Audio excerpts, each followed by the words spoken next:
Welcome back for another helping of oysters, clams, and cockles presented by Bolin Media. I am Ross Bolin here with Barrett Dudley to discuss part 2 of True Detective Night Country. And while watching this show might make you feel cold, things are certainly heating up by the end of episode 2, Barrett. Wouldn't you say? I think mostly what I would say is...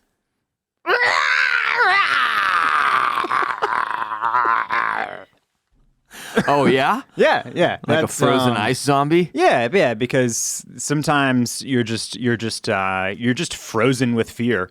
And then somebody breaks off your entire arm. Yeah, it happens. And you have to turn your frozen head and do a zombie scream that never gets mentioned for the entirety of the episode. So, that sometimes that's just the way it goes. That is the way life is sometimes, That's the way the cookie crumbles. One of those tough lessons you learn. Right. It's the way the ice thaws. Let's dive into this thing, because there was a lot to unpack, a lot to digest. We start the episode on the ice with this frozen block of dead scientists from Salal Station. They're all naked. We got ruptured eardrums on some of them, and Danvers and her squad are using paintbrushes to try and clear the ice. Brush away the ice a little bit. Yeah, and the snow, and they're clearly not experts in this field of frozen dead body handling. One of the scientists, of course, has the spiral tattoo drawn onto his forehead. Yeah. Apparently not a tattoo. It's like Sharpie or something. And one guy has scratched his own eyes out. One guy is biting himself. There's a lot happening in this pile of frozen dead men. Of course, minus the one who is it's a bit of a Renaissance painting. It is, very much so. Yeah. Danvers says it's going to be a shit bowl, no answers, bunch of angry people. We don't have a forensic technician. We should send this thing back to Anchorage. Yeah, we're keeping it. Fuck Anchorage. This was a weird little exchange here where before she's even finished talking, she's decided against letting the higher authorities with the forensic experts handle the case. She's decided to take it on herself.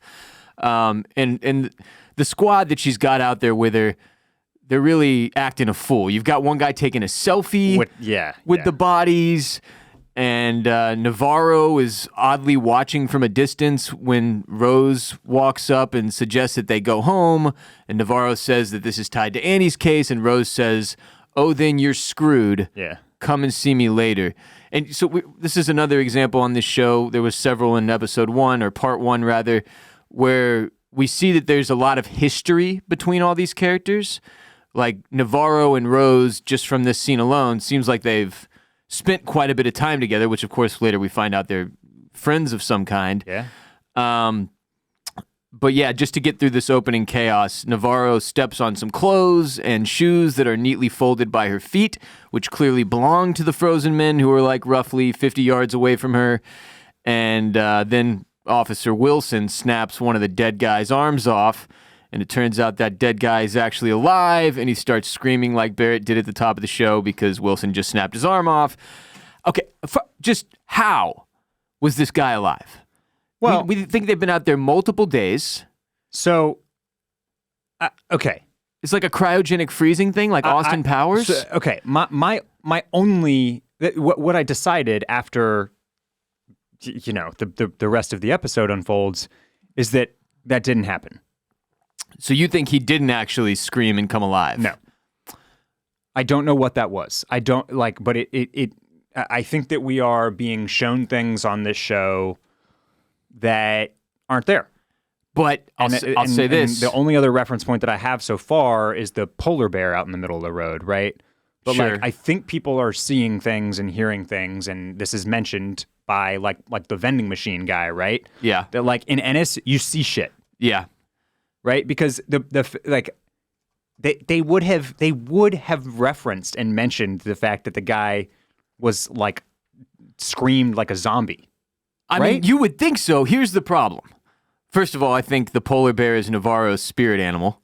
So I don't think that was actually there. I do believe she saw it like that was a vision of sorts.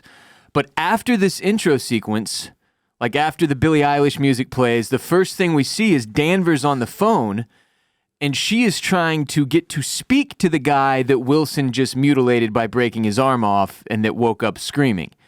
And they tell her, definitely not today, because he's in an induced coma. So she's trying to go interview that guy, which makes me believe that what we saw with him screaming actually did occur. Okay, God, I already need to rewatch this episode. In fairness, I've rewatched it twice. That is what I thought as well. I was like, okay, what is happening here? I don't think so. I think that was a totally different thing she was talking about. I feel like she's talking to about her dad or something. It's entirely possible. It's not confirmed in that conversation, but that my brain went straight to okay, so he is alive and they're trying to interview him immediately, and the nurse on the phone is no, she says we're going into surgery now. And she also says we're going to have to amputate at least one leg. So it makes me think that, but here's the part where your reasoning, I think, is probably common here, because this was really confusing. The fact that nobody is blown away by how this dude was alive on the ice, if indeed he was, and the fact that gets his arm broken off and lets out this horrific zombie scream was bizarre. And then the episode just moves on from it. It was far and away the strangest thing in the whole episode, right? To the point that Barrett, and I'm sure other people, are questioning whether or not what we saw with that scream was even real. Well, if it even happened. It's just not even possible. It's not that's why I went to the cryogenic freezing thing. That I was dude is okay, definitely frozen to death. Maybe you do not survive. He's not like a frozen caveman in a, they don't That's where my brain went with it, though. It's maybe it just froze him so quickly and it preserved him in the ice, and then when I have no idea, man. I have no idea. When we watched the scene for the first time, my wife thought all of them were alive. Because the way the shot is framed, you kind of think they've all suddenly woken up and are doing a zombie thing. But again, having rewatched it a couple of times, it's just the one dude. It's the guy that gets his arm snapped off, and Danvers reacts that she's seen something real there. It doesn't give you a bunch of context because it immediately cuts to the Billie Eilish intro sequence. Yeah, right. Anyway, very, very confusing stuff there. And I would, if he is alive, I would like to know how. Please. And thank you to the science community. Yeah.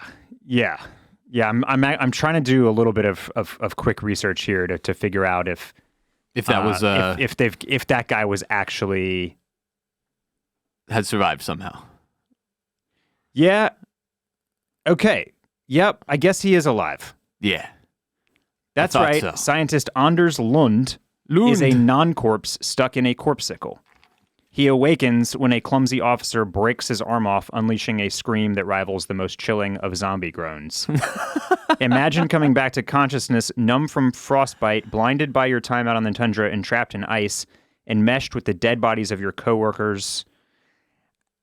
Yeah, okay, so is that guy is gone in the corpsicle? He's not in the corpsicle anymore? Yeah, they extract him from the corpsicle, and he is taken to a hospital where apparently they are performing surgery on him to amputate one of his legs. Okay, what the fuck? Yeah, we're gonna need some explanation there about how, because in the first episode they give us all this context. They're look at the mayonnaise, look at the laundry. They've been gone for 48 hours. So these guys have been out there for a couple of days. And what you have to guess is sub-zero temperatures.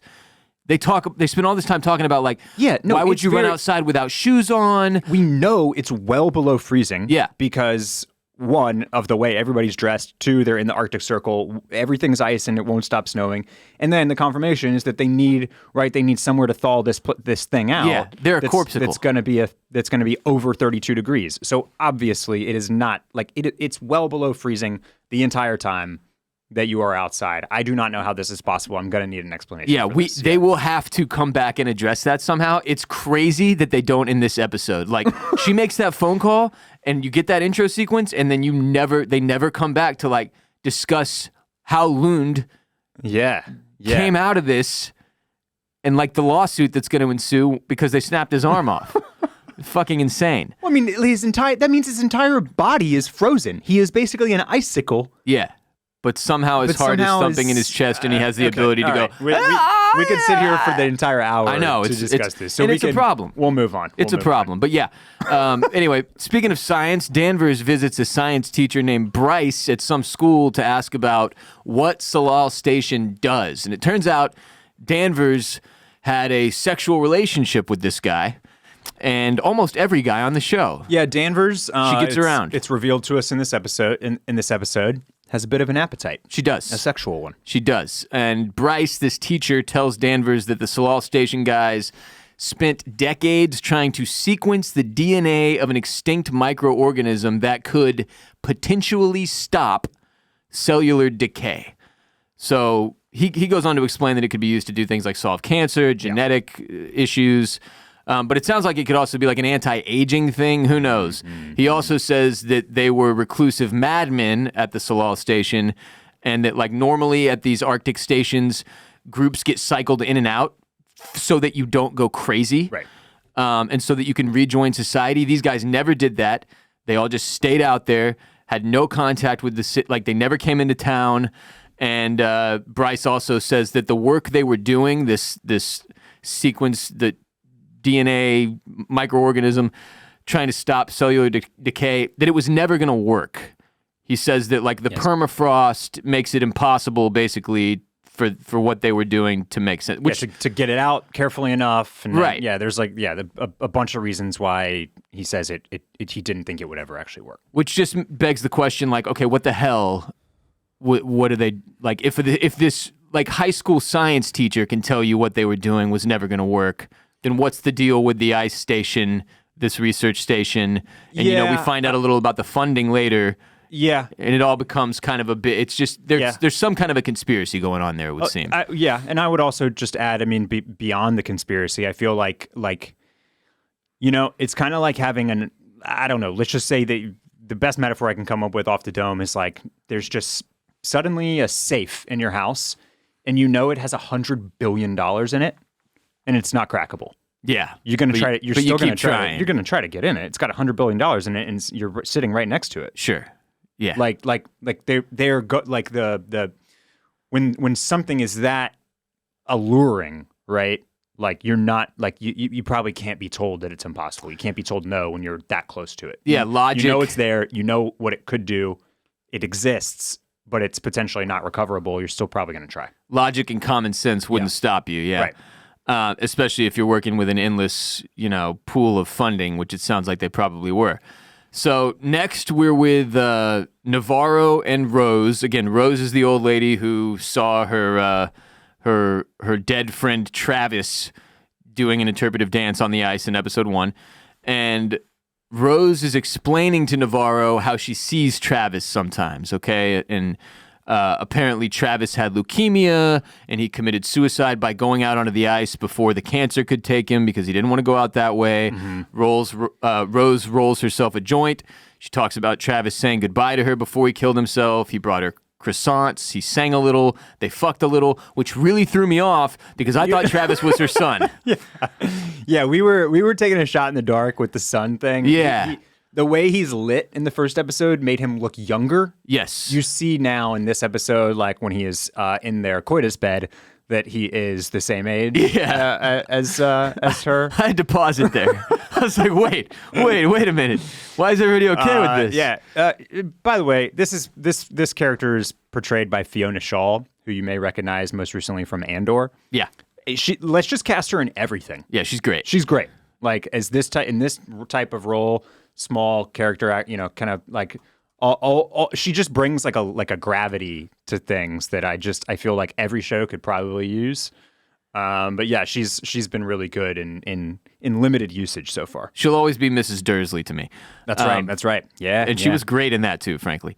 So it turns out though, with regard to Travis, apparently after he went out to the ice to kill himself, Navarro is the one who found his body, which is just something Navarro does. She's just the one who finds the bodies. And Rose says, that was one last gift from Travis Cole. I got to meet you. Now, this is where the first mention of Cole that we hear in this show. And it's crazy to me because after episode 1, there were already people theorizing that there was going to be a connection between this whole scene out here in Alaska and Rust Cole, played by Matthew McConaughey, in season 1 of True Detective. Now we have that all but confirmed here with the mention of the last name Cole, and it turns out that basically Travis, the interpretive dancing ghost, is Rust Cole's father. Because in season 1 of True Detective, Rust also makes reference to... Yeah, the father. The reference to like the leukemia as well that his dad had. I think I just combined a Austin Powers Goldmember. You did. With Home Alone. The father. The father. That was the two of them together, yeah. Yeah, really special stuff. Yeah, that is, boy, there's an inside look at my brain right there. There's a lot going on in there. Okay, so my first question was like, wait, okay, so is Rose Rust's mother? Which, of course, we don't really know. And she kind of describes their relationship as sort of in and out, like he only shows up when he wants something, right, just like he did in life. Kind of like a vagabond, right? But it's still a bizarre thing for them to connect between season 1 and season 4. Like, through seasons 1 through 3, you got different... There's always been some kind of creepy spiral shit going on in every season, but you never got the feeling like, oh, this is all going to be connected somehow. Like they're gonna find a way to bring this full circle. Now this season, either they're flirting with that idea or they're full blown going for it, and I cannot tell which one yet. I think they're going to be flirting with it, and I think that the reason that people were theorizing about it already is because I had heard just through I don't know what, articles, just hear people just. Stuff that I just heard somehow through the grapevine. Through the grapevine, sure. Was that this season was going to like you're saying, like 2 and 3 kind of very offhandedly kind of like acknowledged that maybe that they were in the same kind of universe, or they seemed like they were, but that this season would make direct reference to season 1. I think there were like some still frames from early shoots. I think people had some stuff where you could see like I won't be surprised if we see Rust Cole's file pulled out at some point. Something like that, yeah. And I think some of that had maybe like leaked or trickled on to the web 6-8 months ago even. So that's why I think people were kind of teed up to start making those types of connections. And then early on here we're getting the spiral, which is kind of like very referential to all of the season 1 stuff, and we can continue there. But there are other definite allusions to season 1 that we'll get to. Yeah, this had me wondering, like, I mean, it's kind of if you're a huge True Detective fan, if you're a big season 1 fan, which everybody who's seen the show is. It kind of makes you stop in your tracks. Like, okay, what are they doing here? I started trying to do timelines. I was like, wait, so is the show I'm watching right now taking place a long time ago, or is this more present? Like it got me all confused and hopped up because I was like sitting there trying to figure, okay, if that was Rust's dad, and then like, just to put it in full perspective of the episode, what are the fucking odds that Rust Cole, this undercover nut in Louisiana, ends up working a case connected to the Tuttle family and the spiral cult thing, and then it turns out also his dad was in Ennis, Alaska with some lady named Rose puffing joints before he goes out on the ice to kill himself, and that also in Ennis, Alaska there is a connection to the Tuttle family and the spiral thing. That seems very mathematically improbable and outlandish. So it really is going to be interesting how they try to pull because if it's just for funsies, if it's just like, ooh, that was Rust's dad, like it's kind of a waste to me. So I think they're going to try to make it actually matter. Yeah, I think they probably will too. In like a substantial way, and I'm just really, really curious to see how they try to pull that off, because it just seems so improbable that the Cole family would be in both of these places experiencing this craziness. Yeah. Not that his dad necessarily did, but he was there in the setting that craziness goes on anyway. So they got to get the Reddit boards going, man. Yeah. They're doing that. They got to churn the butter, baby. They've definitely accomplished that through episode 2. So moving on, Navarro asks Rose about seeing the dead, and Rose explains that it started with her after Travis died, but that she knows people who are born with it, who are born in Ennis already with this connection to the dead and seeing dead and seeing people that are no longer here and whatnot. And she says that she thinks Innis is where the fabric of all things is coming apart at the seams, like the world is getting old. Yeah. And that that's why weird shit happens out there, man. That was a great line. I wondered when I heard that line if like that was one of the first things that Issa Lopez like wrote to like set off this entire idea of Night Country here, because I thought that was just really cleverly described. It was almost like a Pizzolatto season 1 line. It kind of was. But I think we rarely stop and think. Nobody ever just like on their day-to-day stops and really thinks about how the world is or like the universe is 13 billion years old or whatever the science people say it is now. And Earth is some number of billion years old. But like, yeah, it's old as shit. Like more than the mind can really comprehend. And so this idea of it just coming apart at the seams here in the Arctic Circle is really like creepy and just well thought through. Google tells me the Earth is 4.543 billion years old, plus or minus 50 million years. I was almost going to say, 4 billion is the number that I had in my head for Earth. Yeah. A long time. Yeah. Long time. Rose also Navarro is asking about this because she wants to know how to help her sister. Yeah. Like Rose clearly has seen the dead. Her sister is seeing things. She's trying to figure out how to help her sister out. She already brought her sister out to Innis, but it seems like it's getting worse, not better. And Rose tells her not to confuse the spirit world with mental health issues. Yeah. Which I don't really know what the point of that, like what she's trying to say there. Like your sister's just sick. She's not connected. Right. But I'm not sure how Rose would know that. Although Rose just seems like a old witchy woman who knows all kinds of things. So who the hell knows? Because Rose then draws the spirit or the spiral symbol that was on the scientist's head in the snow and also tattooed on Annie K in the snow. And Navarro mentions that she's seen it before years ago, which at that point in the episode, we're not sure what she's referencing. Of course, later on, we find out that was tattooed on Annie K's body, and that's where she saw it. Rose tells her that the spiral symbol is very old, older than Innis, older than the ice, probably, which is just good creepy stuff there. Oh, yeah. Then Danvers goes to the station where this guy, Captain Connolly, has showed up to tell her he's taking the case and moving it to Anchorage. Now, Captain Connolly, you may have noticed from HBO's The Leftovers. He was the priest in The Leftovers, HBO Family Barrett. But Connolly is also the one who sent Danvers to Innis. He appointed her to this town. In some type of maybe promotion that wasn't a promotion, sounds like he was trying to get rid of her. Right. And we get more insight into their relationship that we'll get to later, but Danvers basically refuses to give up the case to Anchorage. She pulls out her little rule book and goes to Section 9, Chapter 4, and reads it to Connolly, and it has something to do with the handling of frozen bodies, and Connolly basically has to concede to Danvers that the case is, for now, remaining with her. So, but he does ask, like, where are you going to put the corpsicle? Danvers goes to an ice hockey rink where her daughter has just finished up a game, and her daughter's making eyes with some girl who's going out to skate because her daughter is a player. And I'm assuming that girl is the one from episode 1 who she got in trouble for making the sex tape with. I think that's a safe assumption. And Danvers meets the manager of the hockey rink, who's named Kate, because Danvers wants permission to use the rink to store the corpsicle, and they're going to thaw out the bodies there. And Kate says yes, even though Danvers used to bang her husband, which we find out later as well, and just another person that Danvers has had a sexual relationship with.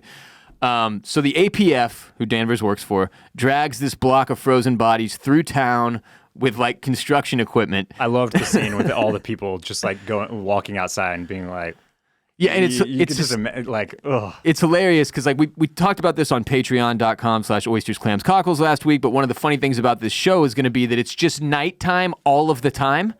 But this was like, they drove through town in the middle of the day with the corpsicle. Right. But it's pitch black because we're in night country. So yeah, they just put this thing in the middle of the ice rink. I guess no more hockey, no more skating for a while. Well, it's only going to take 2 days, 48 hours for the bodies to fall, right? True enough.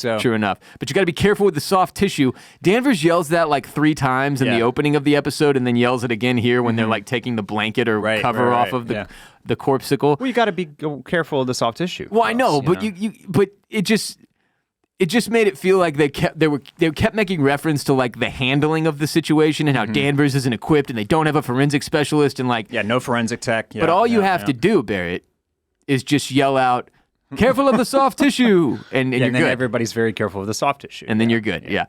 Navarro shows up at the skating rink and tells Danvers that the spiral they found on the dude's forehead was also on Annie's body, the girl with the missing tongue who was stabbed 30 times, episode 1. And Navarro wants to work with Danvers, says it's the same case. Yep. Danvers, at this point, says fuck off. Then you got Peter Pryor, the junior detective guy that's like almost like Danvers' apprentice, it seems like. Yes. Yeah, I would say so. He uses Face ID on one of these phones to unlock the dude's cell phone. That's why you need a good young guy. You know, you got to have somebody that just... They know the tech. They know the tech. They know it. It's that Gen Z tech knowledge, man. So he unlocks the dude's phone, and it's the guy that was influencing, the sandwich influencer. Yeah, he was making a sandwich TikTok. And they also found prints on one of the shoes that didn't match any of the bodies. Danvers theorizes that hypothermia explains a lot of what they're seeing, the delusional behavior, the self-inflicted wounds, the stripping naked, which all checks out. But then her and Peter Pryor get into like this little coach session. Yeah. And she says, start asking questions.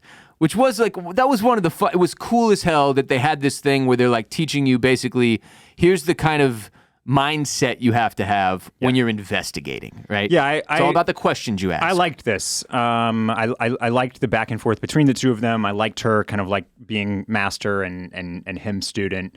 And you know, like maybe it's a little bit cliche to just be like, what are the right questions? Yeah. But I liked the way that they did it because it felt like an approachable way into the mind of like what maybe makes somebody a good detective. Because like you think about so many procedurals on broadcast television, right? It's like usually somebody is some type of like wonderkind, right? Yeah. They've got just knows. Yeah, some mentalist type. There's literally a show called The Mentalist that I quite liked for some time. But like somebody's got some special gift. Right. And like that seems kind of far-fetched for reality, but like just people being able to think through questions and then different kind of variations of those questions and like, okay, well, asking why somebody would do that is not the right one, but asking, you know, like what's the question before that question.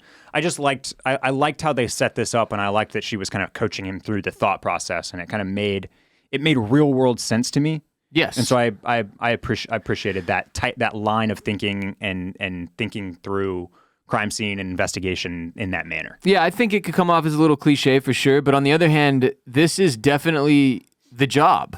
Like you have to, knowing which questions to ask and try to answer is the job of a detective trying to solve a crime, especially one that's as ridiculous and confusing as this one, right? Yeah, and I don't know if this is...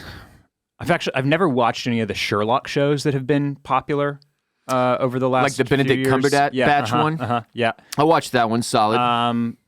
But and then the Robert Downey Jr. movies are like, you know, a decade old, so I don't really remember them very well. But I feel like this is very like Sherlock and Watson-y. Definitely. Feel like that's the way that they always kind of solve the crimes, is like thinking about the questions that nobody's thinking to ask. Yeah, and Sherlock is always the Danvers. Right. Yep.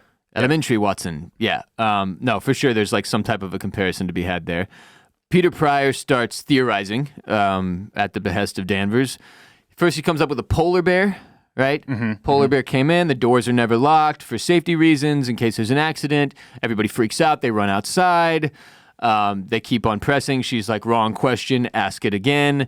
And he says, like, maybe they weren't fully dressed when they ran out because they're asking, like, why would you get outside and then take your shoes off, that kind of thing. Right. And then she's, like, keeps pressing him, and he says, how scared do you have to be to run out on the ice without any shoes?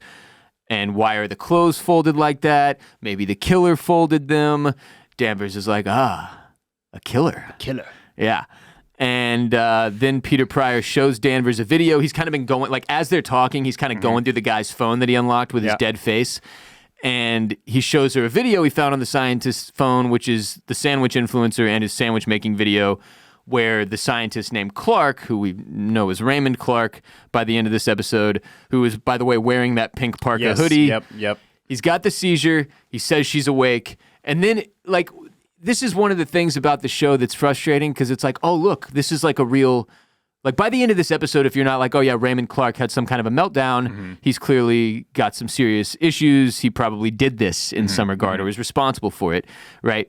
But when you're watching the clip they show on the phone, it's almost like a supernatural occurrence happens that shuts the video camera off. Right. It doesn't just stop recording. No. It's like an electrical fucking shock happened or something crazy, which doesn't make sense because he's still a distance from. Anyway, point being, you get some clue of what's going on here, but really you're still asking, like, is there a bigger, crazier, more spiritual or magic or thing at play? Yeah, I mean, something happens to him there when he has a little seizure thing. Yeah. So You would think so, right? yeah. So yeah, let's take care of some business and we'll move on to the back half of this thing. Today's episode is brought to you by Factor, and if you're like me, then you're either too busy, too tired, or too ineffective in the kitchen to worry about what's for dinner when you're just trying to relax at the end of the day and binge watch your favorite TV shows. That's where Factor comes in and takes care of everything. I just go to the fridge, pick out a Factor, toss it in the microwave for 2 minutes, and bang, I'm eating like a king on the couch. It's cheaper, better, and better for you than takeout.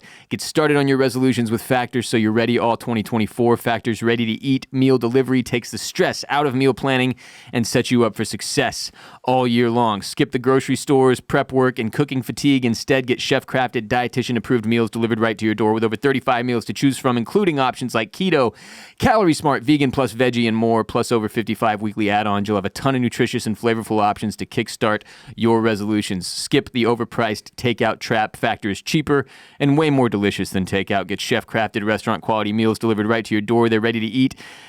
Heat and eat in just 2 minutes, which means more time for you. Forget frantic lunch preps and rushed dinners as well. Factor's 2-minute meals are your secret weapon in the new year. Fuel up fast with restaurant-quality meals, all delivered right to your door. Barrett and I have both thoroughly enjoyed Factor. Solid option. If you don't have time to cook, or you're out of groceries, or you're just, dealing with the pace of life, Barrett. Tasty meals, tasty smoothies. Good stuff. Tasty wellness shots. They got it all, man. Breakfast as well. Head to factormeals.com/OCC50 and use code OCC50 to get 50% off. That's code OCC50 at factormeals.com/OCC50 to get 50% off. So Danvers goes and interviews the cleaning ladies, the ladies that clean Salal Station, while Peter is interviewing the supply delivery guy to find out more about these scientists. What were these wacky guys up to out there? The delivery guy tells Peter that Raymond Clark particularly, was weird. That he was always weird, but that the last couple of times he went out there to give them their... What did they have going on? Lone Star beer and... Supplies, Funyuns, Lone Star. Funyuns, Yeah. You gotta have the Funyuns. The last couple times he went out there, Clark was talking to himself, staring off into space, and then one time he found him just stark naked, just butt-assed in the old research station, and that everybody else, all the other scientists, just ignored Clark when he acted weird, is what the cleaning ladies confirmed. Like, that he was kind of the most wacky one, but that nobody seemed to pay him any mind when he was having, an episode. some kind of weird episodes, The delivery guy also said he thought he saw someone in the station. Of course, that's, we get that scene in episode 1 that makes it seem like something runs past real fast. And then he says, but this is just Ennis. That's Ennis, baby. You just see people sometimes, man. And then he's like, Jesus, Pete, you know this. You grew up here. It's a long fucking night. Even the dead get bored. It's like, okay, that was a little cheesy line there for me that I was a little off put by. But he also says that, when he saw Clark naked, he had the spiral tattoo on his chest. Yes. Yeah, that's really honestly the big reveal, right? Yeah. That's the big clue that leads them to a major discovery. I thought that the not necessarily cheesy, but I just thought it was funny that they borrowed the old Law and Order, like when you're interviewing a subject, they have to continue doing whatever it is that they are doing. Yeah, you're just along for the ride. You are just along for the ride, and they are walking and talking. They're unpacking shit. They are doing their job. Filling up the vending machine. They're at the docks. They're unpacking the fish. They're loading the truck. They're filling the vending machine. They're walking. You're in the truck. He has to ride with him in the truck because this guy cannot stop to slow down and have a chat in the middle of his workday. That was hilarious. For 5 minutes. And like this, the cleaning lady? The cleaning lady, the housekeeper, she's getting off work. She's not going to stop. She's got to get off work, man. She's got to go to her locker. She's got to get home. There's no time to stop to chat. I know. I love the one like the first cleaning lady she's talking to who's clocking out. She's like on her way out the door, so she just passes the little spiral symbol to like another cleaning lady. Like, you ever seen this devil mark before? And then she's off. Yeah, that was great. But so that was funny, and like I get it. Like the motion, like it's nice to have the motion in there. It keeps the episode going a little bit, but it's just so funny because it's like a long time Law and Order trope at this point that they just kind of threw in there. But yeah. So, yes, tattoo on Clark's chest. Yeah. And Navarro then almost like she's like driving along and like a Spice Girls song comes on and she's like, oh, I'm going to leave a voicemail for my sister because this is totally our jam. We love this Spice Girls song. But then she drops the phone because she's not paying attention to the road. And the whole time you're watching, you're like, oh, she's going to crash the car. And she's driving like a fucking idiot. What is she doing here? It gave me anxiety. Drops the phone, reaches down to find the phone, but pulls up this necklace and then has like a flashback to what I assume is her as a child and her mother, because there's been talk about her mother and how her mother had delusions in mental health episodes. Her mother having a freaking meltdown with this necklace on. Okay, good. Yeah, I didn't catch it. I thought it was her sister. I thought it was a flashback to her sister. No, because I think she's curled up with her sister. That makes sense. That makes more sense. So she's like, fuck my mom, and like throws the necklace out the window, but they show the necklace hit the ground. Anyway, that just felt like a moment we were supposed to keep track of. So Navarro goes and interviews this mining dude from the bar earlier, who it turns out his cousin. This was tough to track in real time watching the episode one time through. I was like, wait, who's this fucking guy that she's now talking to? But he says that his cousin sold the scientist Clark a Golden Eagle trailer. She goes to Kravix? Yeah. It's like, but like with like a QR or something like that. Yeah. She's at the bar. She's talking to Annie K's brother again. Right. With the Frank Clark. Is it Frank Clark? No, Clark Reynolds Clark? Raymond Clark. Raymond Clark. Frank Clark is a NFL like defensive lineman. Yeah, and then that guy comes up, and there's like a fight, right? She can tell that like he sees the photo and like recognizes the guy. You're right. But then says he doesn't. Right. The difficult part for me to understand was where she goes to question him. I decided it was like a dorm style apartment for like, I think he's a minor. I think it's for the minors. Yeah. Yeah. Okay. Because it was a very strange setup. At first I was like, is this a rehab facility or some kind of a hospital situation or what the fuck? Because it's like very much a college dormitory setup. Yeah. Yeah. I think it's like a dorm for the minors. Signage on the door. Minors. Yeah. And stuff. But yeah, so he says his cousin sold Clark a Golden Eagle trailer for $10,000 cash roughly 7 years ago or so. And then we're with Hank Pryor, who is clearly getting scammed by his mail-order bride situation. Yes. She's like, yes, but I'm just worried about mother. And that voice message he sends her, man, that was the most simp behavior you can possibly imagine. John Hawkes finally came through doing John Hawkes shit in this episode. Yes. Which is being an absolute ass. Yes. Yeah. Like this dude is. You are not supposed to like John Hawkes in anything he's ever in, basically. Right. You know. Well, in this that's one, what he's good at. And in this episode, you're like, okay, yeah, we don't like this guy. Yeah, fuck this guy. Takes big steps in the wrong direction. Yeah. She asks him, the mail order bride does, to send more photos of himself. And I thought he was about to go like take some dick pics. Dick pic? Yeah. But no, he's going. This is the most boomer shit you've ever seen. He's going around the house finding photos of himself framed, snapping photos of the photos, and then sending them on. Did you think that was also kind of like he's kind of like a little bit catfishing her, sending younger photos of himself? Oh yeah, for sure. Yeah, and that's what people do typically on especially through like with all the dating apps and stuff these days. People tend to misrepresent themselves in some way, shape, or form. Is that right? Yeah, that's what I've heard. I've never used them, but that's what I've heard, Barrett. Also, made me wonder, like, if this whole catfishing bride thing they've referenced is going to come back and be connected in some other way. Because it does seem like a strange character trope to just, like, bring up twice in 2 episodes. It's just a little weird. Like, once in episode 1, you're like, okay, yeah, maybe he's a little bit of a doofus, something weird going on there with some international woman that he's bringing into town to fucking Innis, Alaska. And you asked in episode 1, how do you end up in Innis, Alaska? Right? Like, what woman would move out there for this fucking guy? And then it, becomes very blatant in this episode that he is indeed being scammed and he's like sending her money and shit. Yeah. But it makes me wonder if that's going to come into play on a bigger scale. But as he's going around the house taking pictures of himself, he realizes that his son Peter came in and stole that file. Yeah. Question: What the fuck file is that? Because It's the Annie K file. the Annie K file, right? So there's a point later in the episode where Danvers is going through Clark's stuff and sees all his crazy notes and ravings and wild drawings and shit. And I thought that looked like it came out of the Annie K file. No, I don't think so. I think that's stuff pulled from Salal. Okay, separately. Okay, cool. Yeah. That clears that up. So Peter Pryor tells Danvers that we finally get the answer here. The rest of the funding for Salal comes from a shell company called NC Global Strategies, which belongs to Tuttle United. And this is the second direct reference to season 1, because the Tuttle family is the head of the cult in season 1. And again, same question as earlier when they bring up Cole. How the fuck they're going to make all this connect or really matter or make sense on that level of global scale? Because that's crazy. Between Alaska and Louisiana is a lot of miles.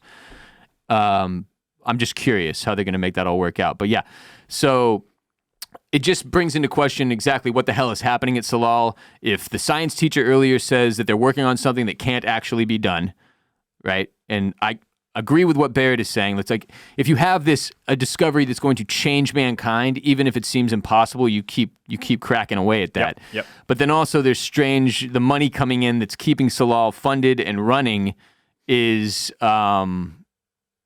weird and suspicious. Yes, obviously very suspicious. It's from, look, anytime a multifaceted global internet, the words are all slipping in my mind. A massive conglomerate. Yeah.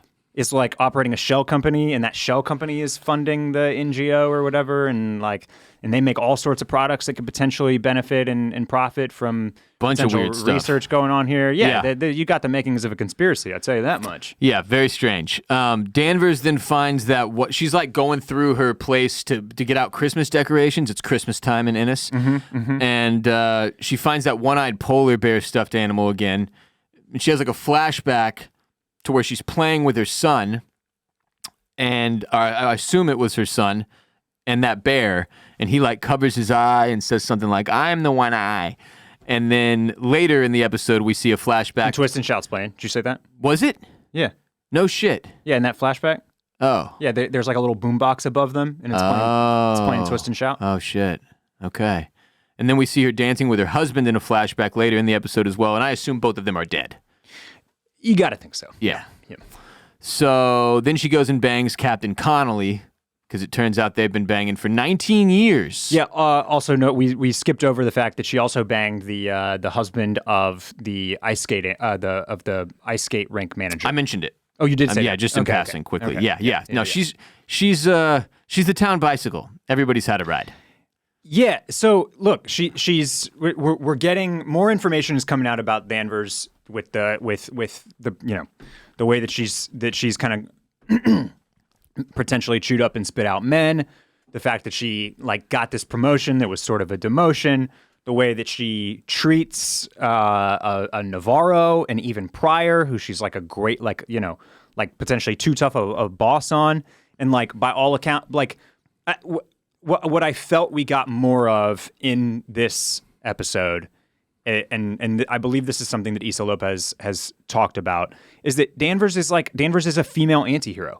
She's not a good person. Right. But we're rooting for her cause because we kind of like her anyway. You know what I mean? Yeah. But that's definitely, I definitely felt them putting her more into this frame of like, this person kind of sucks. For sure. You know, she's not happy, and she takes it out on and she's experienced trauma, and she takes that out in on a bunch of different people in a bunch of different ways. Yeah.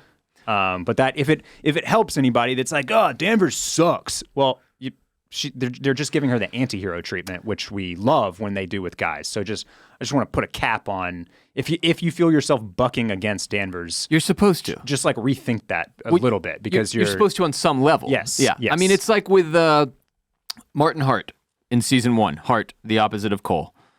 Yeah, he's a piece of shit. He's a terrible fucking guy. He's cheating on his wife the whole time with young college girls and big titties, and you know what I mean? He's like he's carrying on an affair to the point that at some point he's at a Western bar with his wife. The college student that he's been having an affair with is there, and he goes and like meets her at the bar and has a conversation with her. His wife is like 20 feet away. So like, yeah, I'm completely on board with you, and it's one of those things like you just kind of have to, especially early on in the season like this, you've got to be on board for the ride. Yeah. But yes, if you find yourself rooting for her but also despising her, that's kind of where you're supposed to be at. Yeah. So again, her and Captain Connolly have this long relationship, 19 years spanning multiple marriages for each of them, it sounds like. Between the two of them. And they say this is the last time they do this, and they say that every time, and it's a running joke between them, and Connolly doesn't want Danvers to keep this case, wants to take it to Anchorage. Liz says she can keep control of it, though, and she ends up like storming out, calling him a fucker. Yeah, he kind of threatens her. And you can't really get a feel for if, like, is Captain Connolly doing some kind of a cover-up here? He doesn't want her, like, digging in and actually solving it, or is he just this dude that she's having an affair with? We don't really know yet. There's not really a reason for us to think Connolly's a piece of shit, just that they have a very complicated relationship between the two of them, to the point that he ended up shipping her out to Ennis, right? So Hank Pryor, who earlier figured out his son Peter had stolen those files, goes and slaps the shit out of him at the old ice skating rink and tells him, Danvers doesn't own you, you have a family, and she's not in it. Blood is blood, Peter. Remember that, which really pushes you in the direction of like, oh, Hank Pryor's going to end up being a bad guy here. Less of an anti-hero thing and more of just like a straight up, just a bad oh dude. shit, he might be bad. Yeah, Danvers asked him for the file, and he was like, no, I don't, in the first episode, and he's like, no, I don't have that Not even one. sure I have it. Yeah, I don't even have it. I don't know, I'll look for it, but I won't. He is likely not part of the conspiracy or the cover-up, but again, this kind of running theme that we got when Navarro is talking to the guy that knew Clark. Like, a lot of people in this town were okay with what happened to Annie. You know, thought she kind of deserved it, or were at best just like okay with it. She asked for it. She asked for it. Yep. She was protesting this thing she shouldn't have been protesting, messing with the wrong people. And that's and also, as we know, Hank was, I believe, the chief or the leader of this police force at that time. And so this is, this is like negligence and pretty shitty on his part, is what we're seeing. Almost like obstruction. That he wanted. Yes. Yeah. Absolutely. Yeah. That he wanted to conceal this file basically and keep it out of the hands of Danvers. Yeah. Then Danvers gets the scientist Clark's credit card records and sees he got the spiral tattoo in April of 2017. So when they dropped that date, I was like, okay, this is, I'm looking at now. Like what we're watching unfold in True Detective Night Country is present day 2023, 2024 in my mind, right? Yeah. So 2017, he got this tattoo for $600. This was another scene where I was like, okay, I'm not sure if I buy this, because she calls the tattoo artist, who somehow remembers this exact fucking guy. This is like 6 years ago he got this tattoo. He was Irish. He cried a little when she finished, but not like he was sad, like it was sentimental. He was alone. He didn't tell her what the tattoo meant.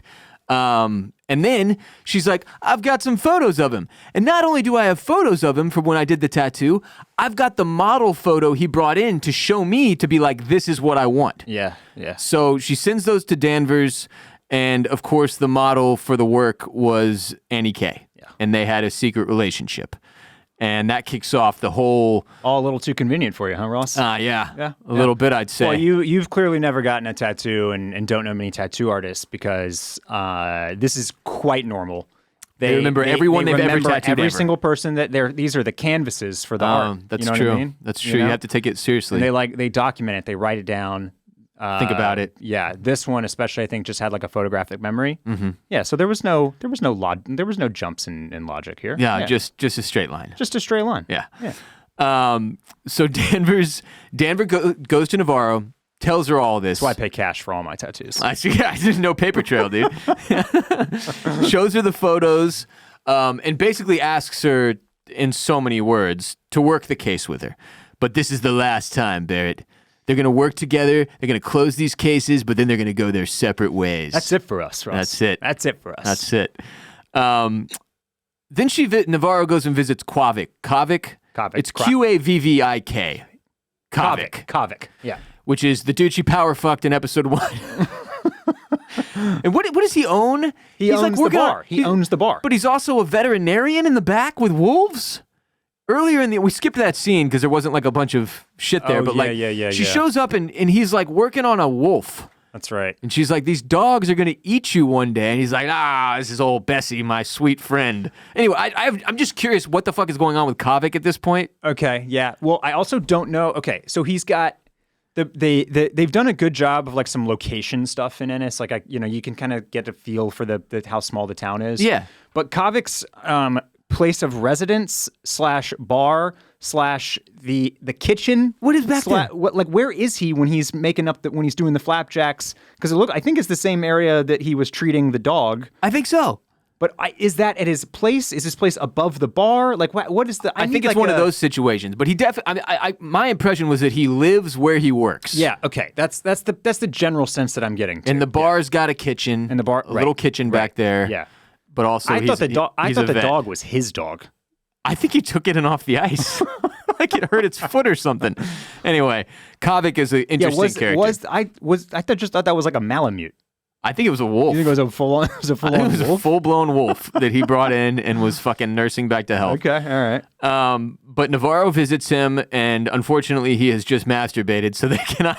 He's not ready for sex, but he does cook them up some food, and they kind of get into basically Navarro is at a loss at this point. She's kind of like, I don't know where I'm supposed to go next, but their conversation sparks the right question for her, which was kind of the theme of this episode, right? And the right question for her here is how? How do you conceal a secret relationship that you're having? And that's why he got the trailer, she says, to keep it a secret. And where do you keep a trailer to fucking secret? The Nook. Some area of town where clearly... Lover's Lane. Yeah, exactly. This is Ennis's Lover's Lane. And Navarro goes out to the Nook. She finds Raymond Clark's trailer that he bought 7 years ago for $10,000 from that one miner's cousin. Yeah. And it's full Carcosa style. It is covered in crazy drawings. Straight up Carcosa in this bitch. Weird stick dolls and twine and string and shit hanging all over the place. Dolls. There's I thought it was a body on the bed. I thought it was a body the whole time. Like when the episode finished, I was like, wait, so was that... What about that body? Was that Annie K's body? And my wife was like, it's a doll, you dimwit. Yeah, apparently the wives got this because I did the exact same thing. And she was like, no, it was just like a voodoo doll thing. Voodoo doll, exactly. Because I thought he had somehow gotten Annie K's body and then wrapped string around it and put it in the... Mummified her type of shit. But I think when you say voodoo, I think you're on the right track. It almost seemed like he's trying to reanimate her somehow or bring her back to life or something with this, because there's pictures of her everywhere. He's got crazy writing scrawled all over the fucking trailer. The spiral symbol is on the ceiling. And I would say it's drawn on the ceiling, except that it seems like it was burned into the ceiling with a fucking blowtorch. It couldn't be creepier. This guy completely exited reality and is living in Crazy Town in this fucking trailer. And God knows what he was doing with that. Got all sorts of animal bones on the table. Yeah, weird Arctic animals Seal too. Bones, caribou. Yeah. Which I don't is know. the same thing as a reindeer. Yeah. What the fuck he was doing in there, we do not know yet, but it was truly, truly creepy. And if you, again, you don't have to have seen any other seasons of this show for this season to make sense, but if you're needing a little connection, in season 1, there is a repeated reference to this place called Carcosa, where the season kind of ends, climaxes, if you will, and it looks like the inside of that trailer, suffice it to say. Annie K's phone is also in the trailer, which was not on her body when Navarro found her. And the screen is cracked. That seems like a big deal. Her phone would be something they can use, right? Yeah, and also, so we're obviously picking up more and more Annie K clues. And I don't know if you mentioned this, but it's among many kind of like sparks, right? One of the reasons that Danvers shows up at Navarro's is because they confirmed that the tongue was Annie K's. Yes. So that's confirmed. So Navarro has been right this whole time. That was her tongue. These cases are connected in some way, shape, or form. Yeah. Now, my guess would be that Clark, for whatever reason, was carrying her tongue around. Right. Yeah. I think so. Yeah. If you read any of the scribblings he had in that journal or the stuff on the walls, which you would basically have to pause the show to do, it seemed like he was obsessing over her and the loss of her. Yes. And then he got the tattoo 4 days after she died. and it's her tattoo. It's her tattoo, you know? and that's why he's sentimental, crying about it, right? Right. Yep. So, like, it does track that he would have the tongue for one reason or another, but I think you're also asking the question, like, did he kill her? Right. At this totally. point, you know? 100%. Yep. Or where the fuck would he have gotten the tongue? Yeah. Right. I guess it's possible that somebody did bring the tongue back, you know, to Salal that to kick off this scene of madness. Yeah. But it also feels very likely that Clark had the tongue in his possession. Yeah. Because he was a bit obsessive and clearly not all there upstairs. He was having some issues. This Danvers goes through Clark's notebooks. He's drawn and scribbled crazy shit all over the place, right? And then Navarro calls her out to the trailer, and that's where she shows her all this shit. The giant doll person on the bed, voodoo situation, it seems like, and the giant spiral on the ceiling and all that. Then, as they're out there looking through the trailer, Danvers gets a call from Peter, who tells her, Chief, we have a problem.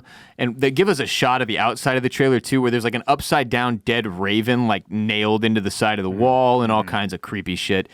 And so Danvers and Navarro go to the ice hockey rink where Peter tells her the bodies have started thawing and there are only 6. We are missing the 7th. They're missing Raymond Clark specifically. He is not in the corpsicle.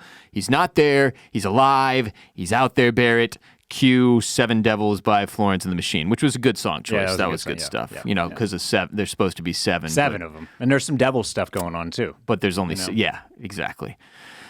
So an exciting episode. This was a fun one. I thought so too. I thought this was a better episode. I thought they were able to narrow it a little bit, focus it up, get to more of the case work and the creepy stuff, and all of that. So yeah, my question was always, how are we gonna with what they gave us in episode 1? I was like, how are we gonna get through this in 6 episodes? Yeah, because I didn't think we'd have a moment like we do in episode 2 until like 3 or 4. Right. So to get there already in episode 2 is huge. Kind of shows you the pacing of this is gonna. I agree. We're gonna move quickly. Yep.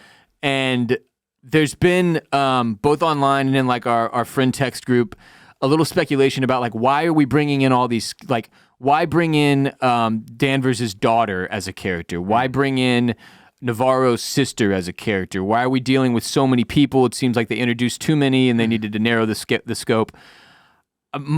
Based on what we've seen through 2 episodes, I think this show and the reason for all the positive reviews that we've seen is going to be that they tie all of this together by episode 6. I think Navarro's sister and Danvers' daughter will both have some kind of a part to play. I think all of that shit is going to come in and get looped in somehow. So I got the feeling in this episode that something really bad was going to happen to Danvers' daughter. You know what I mean? It just like that there was some kind of an ominous feel to some of her scenes. And what's going on with her and this girl that she's not supposed to be having a relationship with, that she's continuing to have a relationship with, it seemed like that was going to somehow explode and come into play. All things considered, if you weren't super into episode 1, I think this one probably turned it up a little bit for you, because now we do have some full-blown creepy shit, some serious direction in terms of this guy, Raymond Clark, both being very, very clearly tied to Annie K, and then also disappearing from the city. Like, they thought they were going to find his thawed-out body in the corpsicle. Yeah, they thought it was just somewhere buried in there, in the middle. Yeah, but it's not. And Navarro seems very, very sure, you know, based on her detective insight, sixth sense, and potentially messaging from her spirit animal, that this guy is still out there somewhere, and that he's alive out there somewhere. And crazy stuff. I would also add that between Danvers' daughter and Navarro's sister and Annie K, these are all people that are these are Native women, young Native women, Native women, and so I think that seems to be the through line for at least those 3 side characters. And I think that even in this episode, right, like there was another piece that was kind of vague and you couldn't really latch onto it, but the bar fight starts.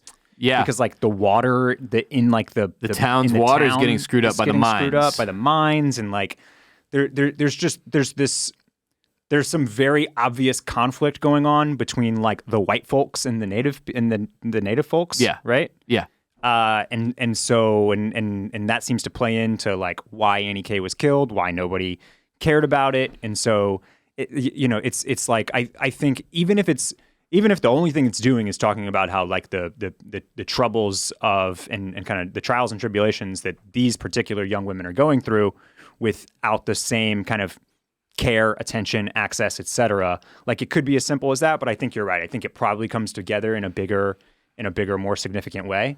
But that seems like the obvious place for me that it could that it's at least a touch point. It's a connection point between like these three young women. Yeah, they got the face tattoos and stuff. Yep. Yeah, absolutely. I was trying to look up what they're called, but it's not.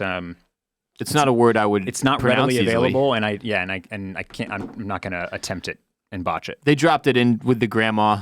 In this episode. But no, I'm with you. I mean, I think there's like the obvious. I don't want to say obvious, but like the side of the story that we're getting a lot of clarity on, which you just highlighted. And then there's the side that's like, all right, but what the hell with Raymond Clark? Why was this dude completely batshit crazy? Was it just the isolation out there? Mm-hmm. And it seems like he was the only one that had really lost his marbles at the ice station, like at the research station. Like everybody else was kind of ignoring him because they didn't want to deal with like his craziness. Yep. And he's got this trailer and he had this affair. And did he kill Annie, or was he so distraught when she was killed that he had a total meltdown and is like slipped into insanity? Or what the fuck? And then again, we go back to the original problem here, which is even if he killed Annie K or he knows who did or whatever, Annie K aside, what the hell happened to all these scientists? Why are they butt-ass naked out in the middle of the freezing weather, turning into an ice block, which apparently one of them somehow survived? There's a lot to chew on here that you have to assume all gets tied up and connected somehow. So really stoked for episode 3. I thought this one picked up good momentum and had me in a good place where I was excited to watch again. So and in the quick Googling there when I was looking for the name of the indigenous folks in Ennis, it looks like, man, there's a shitload of Reddit theorizing going around. Yeah, that's what people do with True Detective, man. They love that. I just saw a picture, I think, from a character from season 1 that has a bunch of black stars going down her neck. Okay. And Annie K was killed with something that was leaving black star-shaped marks. I don't know. People are having fun with it. That's as they do with the True Detective mysteries. It's the true crime stuff, man. People man. eat it up. They love it. I mean, we questioned last week at some point. It may have been on Patreon. I can't remember. Like you taught us or told us that the showrunner, the writer, what's her name? Issa Lopez. That she actually was working on this story before it got looped in and That's branded right. True Detective. Yeah, she was Night Country. I don't know how far she was on it, but the concept, the idea for this story, where I think what she said is like she had the place, she had Arctic Circle, she kind of had the two detectives going. She was writing it with Jodie Foster in mind, and then HBO called and was like, hey, what do you got? I think just talking through ideas, and they said, what would you do with True Detective, basically? Right. And they were kind of able to marry the two things as she continued to develop it and write it. And I thought some more about that in the why. I'm trying to ask the right questions here, Barry. Sure. I think it makes really good sense because if you look at stuff like Mayor of Easttown, and there were a couple other examples that HBO has had come out in the last 5 years, I think shows, in particular of late, have struggled to get a big audience, a big viewership, unless there's some pre-existing thing, right? Yeah, like this is why Hollywood does all the pre-existing IP, right? Because it's harder to get somebody to buy into a new show called Night Country than it is to buy into a new show called True Detective Night Country because, of course, as you 100%. said last week, True Detective had one of the greatest seasons in the history of TV as their opening season. So it really makes sense from that perspective. I was struggling with this over the weekend. I was just kind of like, I don't know, man. If I was writing something badass and then HBO was like, how about we brand it True Detective? I'd be like, fuck you. Yeah, but I get it because if you want to tell good stories these days, you got to get people to watch or that, guess what? They cancel your show and you don't get to finish your story. That's exactly right. So if you're a creator, like you said, and like this is the chance to get this thing that you love and have been working on, like you take it. Yeah, absolutely. What it makes me think of is like how much of the Cole connection, of the Spiral connection, of the Carcosa, like how much of that was kind of like forced into the show by HBO versus how much was the creator able to take her idea and kind of work it in pretty naturally, right? And we're obviously going to get there, and so it's kind of, for right now, it's kind of bittersweet, kind of gifty and cursy is the way that I'll describe it right now, because I love that we're getting the connections. I like that there's theorizing happening. It makes the conversation around the show more fun. Yeah. But at the same time, it's like, we know because it's happening within our own group chats and in the online conversation. But like, you brand this thing True Detective, and immediately it gets compared to season 1. Right. And that's the downside. It's not fair. It's not fair, really, because like, if the show had just come out as a new detective show on HBO called Night Country, we would just be taking it at face value, judging it against itself and on the qualities and enjoyment of our own show, rather than being like, yeah, but you know what season 1 did really well? Yeah. Right? Like, because, and that's always, I don't know how many times you can say it, but like season 1 of True Detective is one of probably like the top 5 best seasons of television, like of the last, I don't know, 20 years, I'd say. I'd say probably ever. It's just a phenomenal season of television that essentially a lot of like Mare of Easttown, Big Little Lies, like the massive movie stars coming and playing around in the television sandbox. Like True Detective is what kicked that off. Yes, dude, 100%. That was one of the things that made it so intriguing going in. You're like, oh, McConaughey and Woody Harrelson, this is some wild shit. What the fuck? Because I don't think that many of us would have tuned in for just this random HBO true crime type of thing unless they had been there. And then another thing that we were talking about off mic is just like how they caught lightning in a bottle with this, like, it was a partnership, like Cary Fukunaga, the director, and the director of most of the episodes of season 1, or at least half of them, and Nick Pizzolatto were like a team. They were pitching True Detective around town as a team. Right. And then there was like all this tension between the two because Nick Pizzolatto is like this insane, like very wordy writer, and Cary is this visionary director, right? And so it's like they're kind of like their battle, the push and pull between them is what made the magic. Anyway, so not Nick Pizzolatto, the other guy named Cary Fukunaga. Fukunaga exited the show. Yep. He did not come back after season 1. And then season 2 was what it was. Right. And in fairness, if you're going to compare season 4 to anything, the brighter side would be to compare it to season 2. Yeah. Because it's so much better than that through 2 episodes. I'll tell you that. Yes. And yeah, so it's just, like I said, it's kind of gift and curse because it's fun that we get the connections and the theorizing and all that type of stuff, but it's also, it's not super fair to the show to be comparing it to True Detective season 1. Yeah. And I mean, I assume if you're Issa Lopez, you had to weigh those things against each other going in. You know this. And then kind of decide, well, fuck it. It's worth it. Barrett and I will obviously be talking even further about part 2 of True Detective Night Country later this week on patreon.com/oysters, clams, cockles, where every week during the 6-week run, we will be taking hotline calls from what is known as the Mollusk Militia on Patreon, and they will help us further discuss and digest what we have seen so far through 2 parts of True Detective Night Country. Go to Patreon, patreon.com/oysters, clams, cockles to subscribe. For as little as $5, you gain access to our entire backlog of all our Patreon content, which is all ad-free premium episodes that are not available anywhere else, including Barrett and I's entire companion podcast for The Sopranos, which is friendly to first-timers and rewatchers, all of our House of the Dragon bonus coverage, The White Lotus, The Last of Us, Succession's final season, every show that we've covered really in the last few years. Has some version of Patreon content, as well as like 17 different movies that we've done on Patreon. So go to patreon.com/oysters, clams, cockles today.